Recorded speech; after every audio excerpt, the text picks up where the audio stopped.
take every chance that you know, to put them on the back foot. That night we played them in we played them in Ryan McHugh kicked 2 bad wides, Michael Murphy kicked a bad wide, Frank dropped one into the keeper's hands, and Jimmy Brennan had a goal chance.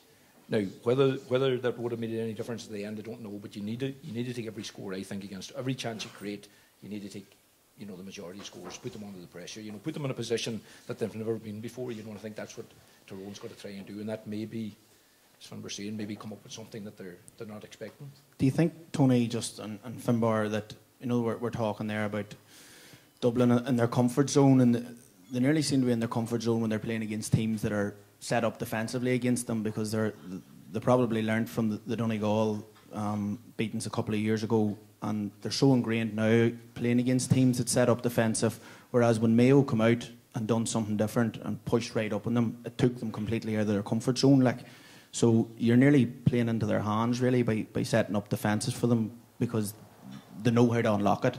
They know they keep their forwards wide. They know they've been ingrained, and they've trained that many times. So I think, like, the big thing for Tyrone could be coming out and taking lessons from how Mayo went so close to them this past 2 years, and not allowing Dublin to get inside their 45 before tackling, or the 65, you know.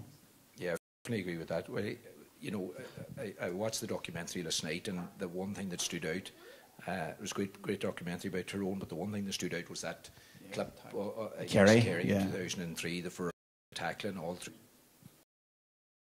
Last year, team then the second. I think maybe we probably don't know how good the Dublin full back line is, because, you know, most teams will play 1 or 2 forwards against them, and if a team plays 2 forwards up, you know, Dublin will play 3 back. But what happens if you played 6 up?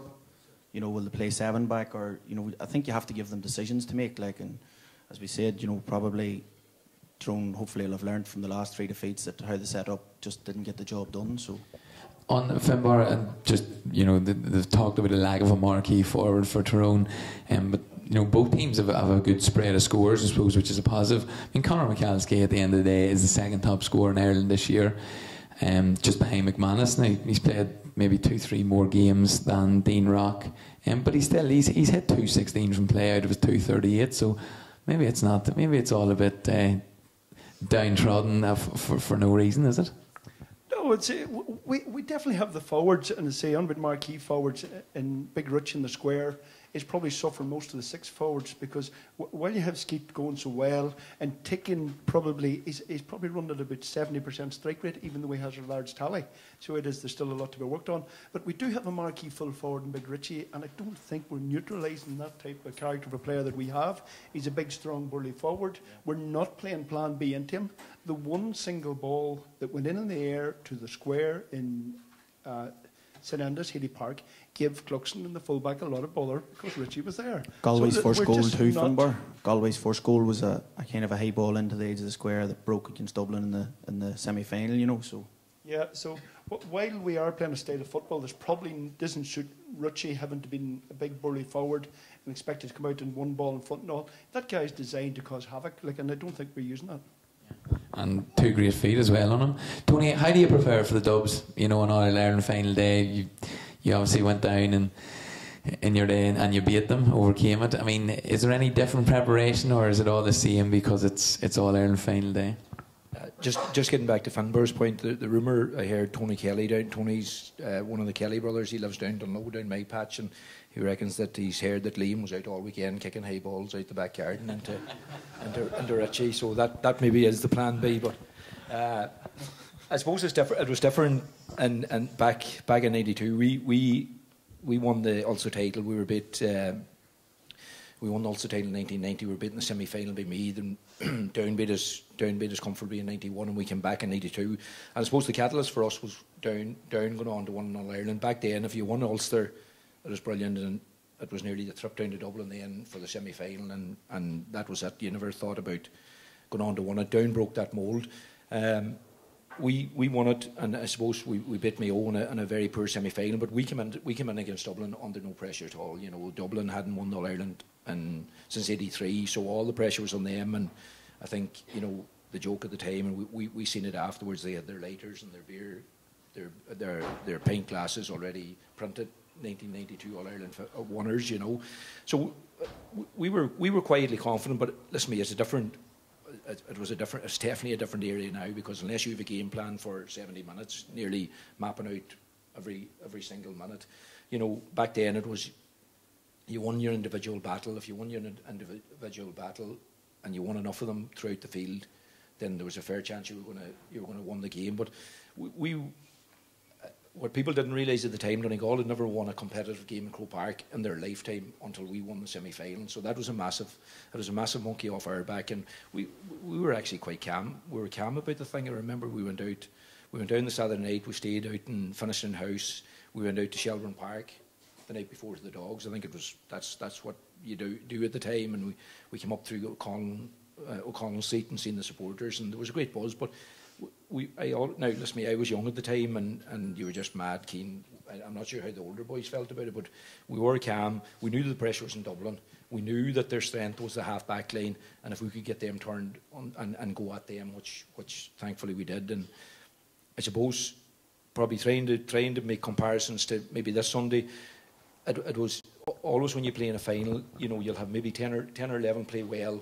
Some will play under par, and you might have one or two poor performances, and you're hoping that the better performance will carry, you know, that'll help the boys that didn't play well. That day, probably from 1 to 15, you know, everyone performed fairly well. Even Barry Cunningham came off the bench and played well. So it probably links back that, you know, if Tyrone to won on Sunday, you know, to me personally, I think they need to go at them. But every chance they create, they've got to get something out of it. You know, they've got to get a score or just put them on the back foot. Even, you know, and going back to on a series side, you know, Richie's in there, and what he said as well against Dublin in our first group game, we obviously lost Paddy McBurty, but we threw in Michael Langan and Oran McNeilis in the full forward line, and there was a ball early on. Cluxton came out, was flicked over his head, and I think Johnny Cooper got it off the line. So there's a bit of vulnerability there, but there's not much point in playing Richie in the edge of the square if there's nobody there to support him, you know, because they'll gobble that up all day, you know, and that's where if they can get the what's the buzzword, transition, I think nowadays, if they get that right and they get enough support, then they could cause problems. Jib, have we anything on social media? Just a lot of comments coming through, wishing Tyrone all the best, up the dubs, the usual stuff. We had a couple of technical issues, but all running league now. Is that why you went outside? It is. I'd let the reception get in of it. We thought you'd left the car running, the red diesel, smoke fumes just wrecking the whole road. Jeez, he's getting the tight in his home patch tonight. He's shy the night here, he's nervous like. We're going now. We're back on track. Okay, so as folks send in the query for the boys. Finbar, back to I suppose just on Morgan. Since he's concentrated more on the keeping and has stepped away from the frees, that you know he's. So Niall this year seems to have settled himself down, focused on the game. So it is, and I've been very happy with him. Like he probably had the game of his life in Balbafay.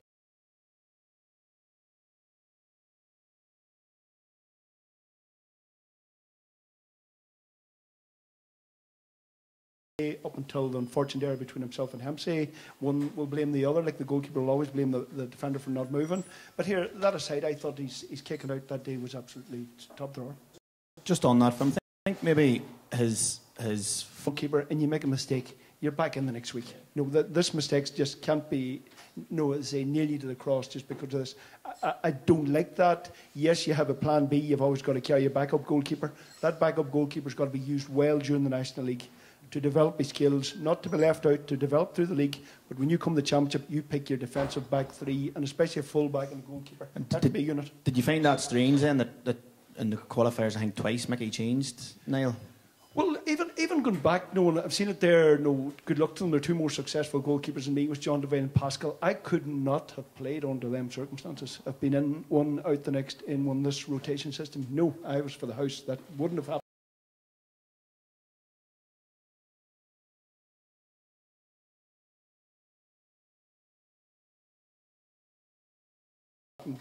Just I couldn't have played under that.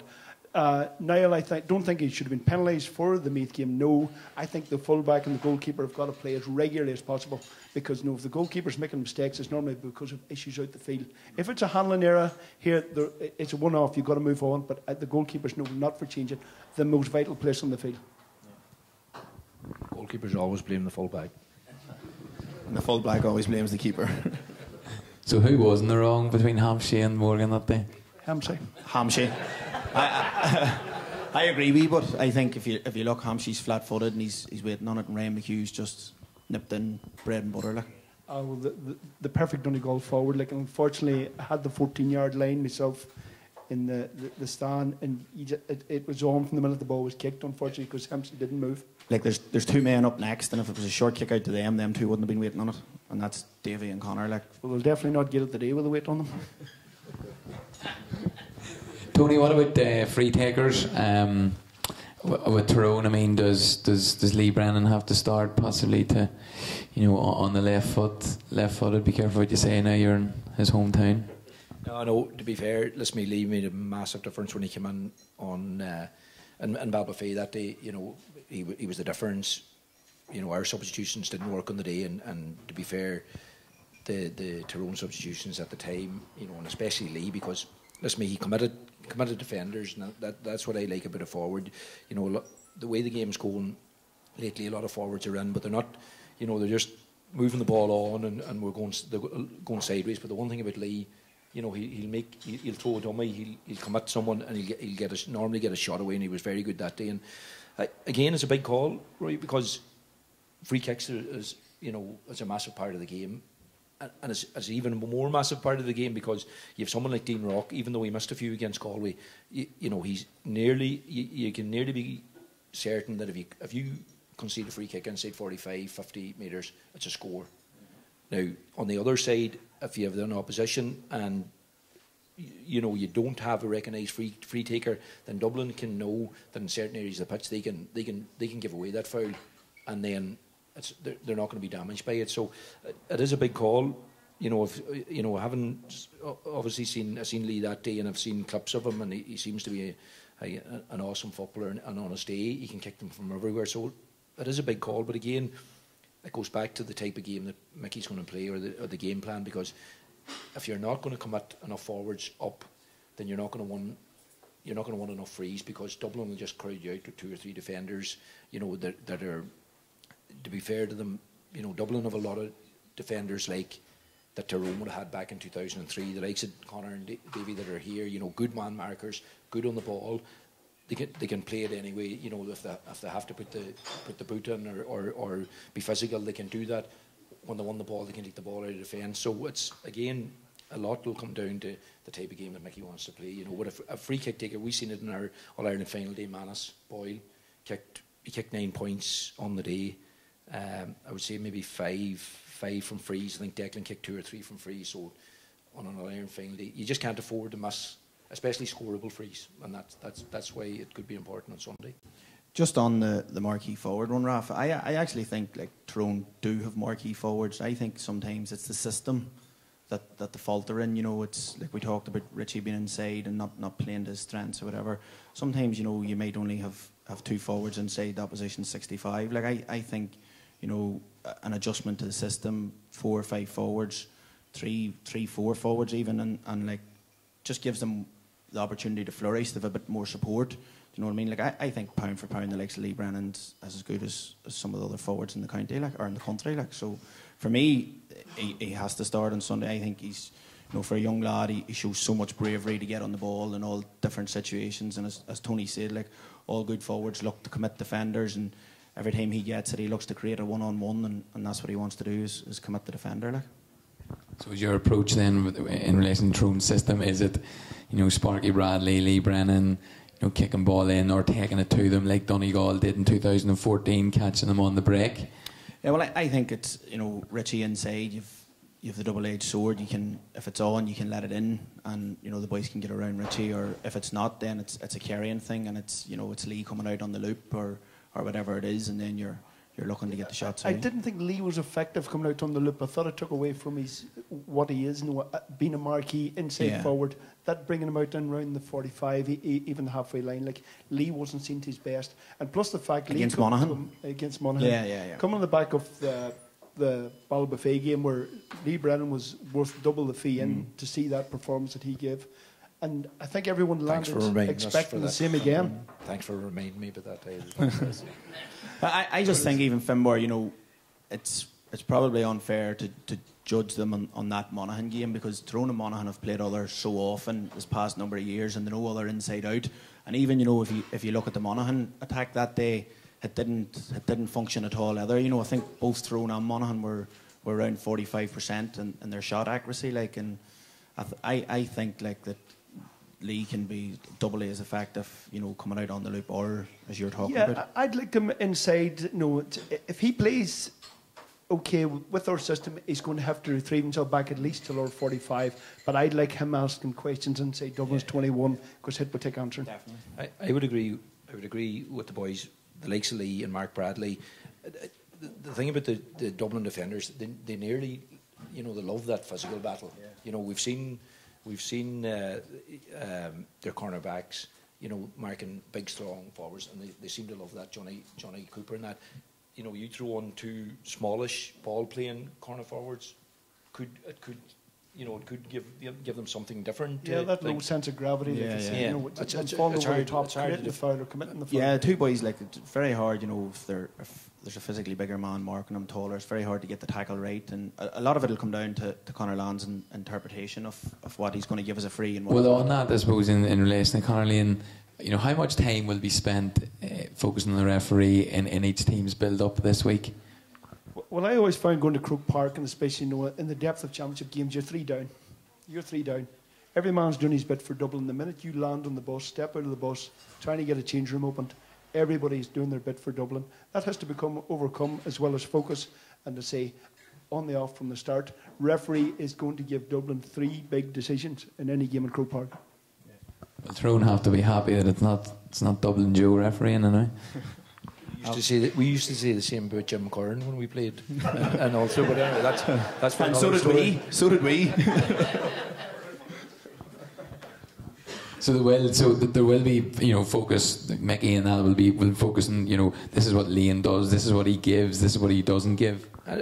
Probably the game has probably got, you know, the preparation has got that detailed that everything's looked at, you know. Probably absolutely everything, nearly down to what tunes the Artane band will play beforehand. You know, it seems to have gone that detailed, and they probably will, or Mickey's backroom team will know what Conor Lane, you know, get the majority of decisions right, you know. And I suppose, Wiley, you know, probably if you look at Dublin, Tyrone in the past, you know, they've probably targeted Matty, Petey Hart, and